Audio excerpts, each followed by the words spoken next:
Welcome back ناظرین، programme میں دوبارہ ہم آپ کا خیر مقدم کرتے ہیں۔ ہمارے ساتھ جمی انجینئر صاحب ہیں، پینٹر ہیں، شہرۂ آفاق پینٹر ہیں۔ بڑی جہت پہ آپ نے جہاد پر کام کیا ہے، آپ نے مختلف ڈائریکشنز ہیں، ہم ان سب پہ بات کرنے کی کوشش کریں گے۔ لیکن تحریک پاکستان کے حوالے سے بریک سے پہلے ایک بات ہو رہی تھی، اس حوالے سے ہم بات کو تھوڑا سا آگے بڑھاتے ہیں۔ دیکھیں، جس طرح کہ آپ نے بتایا کہ جو بھی المیے جو سانحات تقسیم پاکستان پہ ہوئے، جو پاکستان کی ہجرت کے دوران لوگ مارے گئے، جو برباد ہوئے، اس کے بعد آپ کو خواب میں آتے رہے، اور آپ کے بزرگ نے آپ کو یہ بتایا کہ آپ کو خدا تیار کر رہا ہے کہ وہ جو تاریخ کے سانحات ہیں اس کو آپ مصوری کے ڈھنگ میں، رنگ میں پیش کریں۔ تو اس کے بعد آپ نے تحریک پاکستان کے حوالے سے کام شروع کیا۔ مختصراً آپ یہ بتا دیں کہ کیا کچھ آپ نے جو ہے پورٹری کیا ہے اس میں؟ میں ان لوگوں کو پیش کیا جو جیسے ٹرین میں جا رہے تھے، ساری ٹرین میں صرف لاشیں آئی، سارے مارے گئے تھے۔ قافلے جو چلے تھے، کئی قافلے میں سب مارے گئے تھے۔ تو میں نے ان لوگوں کو پورٹری کیا جو چل کے آ رہے تھے، درخت کے نیچے بیٹھے ہیں، یا قافلے چل رہے، یا وہ بیل گاڑیاں چل رہی، ریڑے چل رہے سامان کے ساتھ وغیرہ۔ میں ان کو آنر کر رہا تھا۔ تو میں نے جیسے ایک پینٹنگ بنائی تھی جو 13 فٹ کی تھی، جس پہ بعد میں حکومت نے 14 اگست 2000 میں 4 ڈاک کے ٹکٹ بھی چھاپے ہیں اسی پینٹنگ پہ۔ تو میں نے اس کا نام رکھا تھا in honour of the men, women and children who laid down their lives for the struggle of Pakistan. تو میں نے ان کے لیے، اور میں نے ہمیشہ کہتا ہوں کہ ان لوگوں نے تو پاکستان کا جھنڈا بھی نہیں دیکھا تھا، پاکستان کی زمین بھی نہیں دیکھی، لیکن انہوں نے قربان کر۔ تو میں یہ پینٹ کرتا رہا 81 تک، اور آخری پینٹنگ میں ایک بنا رہا تھا برننگ ٹرین۔ صحیح۔ پھر وہ چیز ہی مجھے چھوڑ گئی، جو چیز مجھے کروا رہی تھی کام، وہ مجھے چھوڑ کے چلے گئی۔ صحیح۔ تو میری وہ جو برننگ ٹرین تھی وہ ادھوری چھوڑ دی میں نے، ایسی کی ایسی۔ کیونکہ مجھے جب صوفی برکت علی کے پاس گیا فیصل آباد، تو انہوں نے کہا کہ آپ کی پینٹنگ کی تصویر لا کے مجھے دکھاؤ۔ تو میں اپنی پارٹیشن کی کچھ تصویریں لے گیا، ان کو دکھائی۔ انہوں نے ہاتھ میں ایسے پکڑی، انہوں نے کہا یہ تو ساری دنیا میں جائے گی پیغام، آپ نے جو کام کیا ہے یہ ویسے ہی جائے گا پیغام۔ پھر میں نے 20 سال کے بعد 2001 میں 81 کے بعد 2001 میں مجھے واپس ہوا کہ میں لاسٹ برننگ ٹرین پینٹ کروں۔ پھر میں نے وہ پینٹ چھوڑ دی تھی۔ ہاں جی، لاسٹ برننگ ٹرین میں نے پینٹ کی، کیونکہ میں دیکھتا تھا یہ جو زلزلے آئے، صحیح، فلڈ آئے، حالانکہ وہ پینٹنگ میں نے کمپلیٹ نہیں کی، وہ 2001 میں شروع کی، میں نے کمپلیٹ کی 2009 میں وقتاً وقتاً اس کو چھوڑ دیتا تھا۔ اور مجھے ایک دن خیال آیا کہ 1947 کے قافلے تو ابھی بھی چل رہے ہیں، صحیح، زلزلے میں قافلے چل رہے ہیں، ہمارے فلڈ میں قافلے چل رہے ہیں، ٹیررزم کی وجہ سے جو بے گھر ہو گئے وہ قافلے۔ تو میں نے کہا ابھی اتنے سالوں کے بعد بڑے قافلے چل رہے ہیں جن کے گھر نہیں ہیں، جن کو اپنے ملک میں چل رہے ہیں۔ پہلے یہ تھا کہ انڈیا سے چل کے آ رہے ہیں پاکستان کی طرف سے، اور اب اپنے ملک میں بھی لوگ وہی چل رہے ہیں جو 47 میں چل رہے تھے۔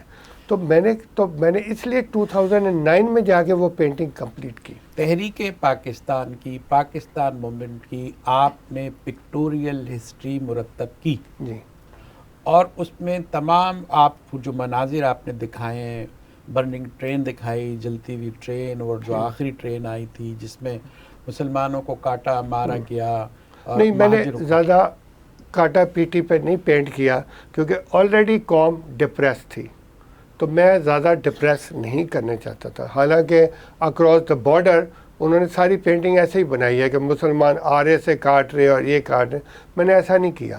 میں چاہتا تھا کہ میں جو نئی جنریشن ہے اس کو کوئی ہوپ دوں۔ اچھا، یہ جو ہے آپ نے برننگ ٹرین دکھائی، ہمارے ساتھ زیادتی ظلم دکھائے، ہم بارڈر سے اس طرف کے لوگوں کے، تقسیم پاکستان کے، ہندوؤں کے، سکھوں کے، تو کبھی جب آپ شہرۂ آفاق آپ نے جو آپ اکراس دی بارڈر آپ کی شہرت گئی تو وہاں تو آپ کی بدنامی ہوئی ہو کہ یار یہ ہمیں جو ہے وہ کس طرح ڈیفیم کر رہا ہے شخص. جی جی، مجھے کئی دفعہ یہاں جب وہاں کی ہاکی ٹیم اور یہ آتی تھی جس ہوٹل میں ٹھہرتے تھے لاہور میں، وہاں میری یہ تصویریں لگی ہوتی تھی، ان کو تکلیف ہوتی تھی.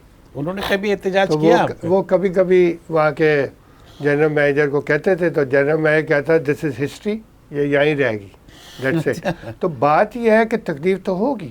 میرے کام سے بہت تکلیف ہوئی تھی لوگوں کو، جب کیونکہ سارا وقت پی ٹی وی پہ یہ دکھاتے رہتے تھے میری تو تصویریں. انڈیا جانے میں آپ کو پرابلم نہیں ہوا؟ ہاں جی، انڈیا جانے میں پرابلم نہیں ہوا؟ میں کبھی آج تک وہاں گیا ہی نہیں ہوں. کیوں؟ میں آج تک انڈیا اس لیے نہیں گیا ہوں کہ میں ہمیشہ کہتا ہوں کہ ہمارے کئی فنکار وہاں جاتے ہیں، کئی ریزن کی وجہ سے جاتے ہیں، کوئی شہرت کی وجہ سے، کوئی مالی وجہ سے، کوئی پیسوں کی وجہ سے. میں وہاں اس لیے نہیں گیا، مجھے حالانکہ وہاں کے کئی لوگوں نے کہا کہ آؤ، میں اس لیے نہیں گیا کہ میں ہمیشہ ان کو کہتا ہوں کہ جب آپ پاکستانیوں کو دل سے پیار ہی نہیں کرتے ہو تو ہمیں وہاں جانے کی ضرورت کیا؟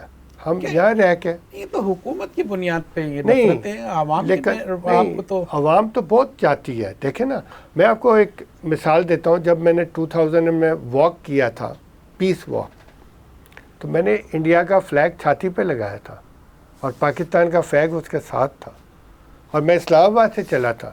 مجھے کئی لوگوں نے کہا کہ آپ یہ جھنڈا جو لگا رہے ہو نا، اس سے آپ کو تکلیف ہوگی. تو نظریہ پاکستان کے مخالف نہیں تھا کہ آپ نے دونوں سینے پہ لگا رکھے نہیں، تھے؟ کیونکہ میں نے پیس واک کر رہا تھا. میں نے کہا تھا کہ میں پیس واک کے لیے چل رہا ہوں. کیونکہ میں آپ کو اس کا بھی قصہ ایک بتا دوں کہ جنوری میں ایک دم نیند سے اٹھا. دل کی سائڈ پہ، دل کے اوپر کون سا پرچم رکھا تھا آپ نے؟ دونوں کٹھے ہی تھے. اس کی تصویر بھی ہے میرے ویب سائٹ پہ. تو میں آپ کو، اور جب بھی میڈیا کور کرتا تھا نا اس واک کو، تو پہلے وہ جھنڈے ہی دکھاتے تھے، پھر مجھے دکھاتے تھے. تو میں آپ ہوتا یہ کہ آدمی جب شہرت پا جاتا ہے اور قبولیت دنیا میں پا جاتا ہے تو وہ جو سب کا ہو جاتا ہے، جو سب کا ہوتا ہے وہ کسی کا نہیں ہوتا نا. صحیح کہتے. تو وہ آپ کو تو کہیں کسی نہ کسی کا بنیادی طور پر تو رہنا ہوتا ہے. آپ کی محب الوطنی کا تقاضا یہ ہے کہ آپ کی پہچان پاکستان. تو اس کا بھی ایک منظرنامہ ہے اس واک کا، کیونکہ 2001 میں جنوری میں اٹھا نیند سے، پھر میں دوست کے پاس گیا. میں نے کہا میں ایک پیس واک کرنے جاتا ہوں بٹوین انڈیا اینڈ پاکستان. تو انہوں نے کہا کہ امن تو ہے. میں نے کہا نہیں. میں نے کہا میں نومبر میں جب چلوں گا نا تو تب دونوں جنگ کی تیاری کر رہے ہوگے. یہ میں نے پہلے کہہ دیا جنگ کی تیاری. کیسے کہہ دیا؟ کس بنیاد پہ کہا تھا آپ نے؟ مجھے فیلنگ ہوئی تھی اسپریچولی آپ نے میں نے فیلنگ ہوئی تھی. اور میں نے وہ میڈیا میں بھی کہا ہے، میڈیا بھی بے شمار چھاپا ہوا ہے کہ میں یہ کہہ چکا ہوں. تو مارچ میں نے پریس کانفرنس کی، اور اس کے بعد میں نے اپنا یونیفارم ڈیزائن کیا اسپیشل، جس کا گرین کالر تھا اور کریسنٹ اور سٹار تھا، اور یہاں پیس ایمبوس تھا سلور میں، اور اوپر دونوں جھنڈے تھے. تو میں نے وردی پھر دکھائی میڈیا والوں کو، ان کو وردی بہت خوبصورت لگی، لیکن انہوں نے مجھے کہا کہ امن تو ہے. میں نے کہا نہیں، آپ ویٹ کرو. جب میں چلوں گا نومبر میں تو ان کو سمجھ نہیں آ رہی تھی کہ میں کیسے بول رہا. لیکن جب اکتوبر آیا، جب سپٹمبر آیا، اور وہ جو 9/11 ہوا یو ایس اے میں، تو اس کے بعد انہوں نے کہا کہ شاید آپ نے غلطی سے افغانستان دیکھا ہوگا. تو میں نے کہا نہیں، میں نے انڈیا ہی دیکھا ہے اور انڈیا کی طرف میں چلوں گا. تو بات یہ انڈیا پاکستان کو کیوں نہیں تسلیم کرتا دل سے؟ وہاں کے کیا ہم، جب آپ اتنے بڑے لیجنڈری پیپل ہیں، پاکستان کے لوگ ہیں، ان سے پیار بھی کرتے ہیں، ان کے عوام کو اپنے جیسے سمجھتے ہیں، فرق ضرور ہوتا ہے، لیکن ہے تو ایک ہی خطے کے لوگ نا. لیکن وہ کیوں نہیں سمجھ رہے اس بات کو؟ لیکن بات یہ تھی کہ دیکھیں نا، جب اکتوبر آیا تو پہلی دھمکی انڈیا کی طرف سے آئی. پھر مجھے جرنلسٹ نے کہا کہ اچھا آپ نے بالکل صحیح خواب دیکھا ہوگا. میں تو جنوری میں ان کو کہہ چکا تھا کہ یہاں جنگ کا سما ہوگا. تو جب نومبر میں چلا تو پھر تو بالکل جنگ کا سما تھا، کیونکہ دونوں طرف سے وہ چل رہے تھے. اور مجھے لوگ کہہ رہے تھے کہ ابھی بھی آپ چلو گے. میں نے کہا میں ابھی بھی چلوں گا. تو تب یہ مشرف کی حکومت تھی، اور میں نے صرف ایک خط لکھا تھا کہ میں چلنے چاہتا ہوں. یہ واک مجھے کوئی سیکیورٹی نہیں چاہیے، لیکن مجھے صرف چاہیے کہ کوئی روکے نہ، بٹ دیٹس آل۔ جی میں انجینئر صاحب خواب سے باہر آتے ہیں اور پھر بات کرتے ہیں کہ جاوید نامہ آپ سے کیسے پورٹرے ہوا، آپ نے مصوری کی، بڑے رنگ آپ نے بھرے، اس کو معنی عطا کیے، نئے نئے رنگ عطا کیے آپ نے۔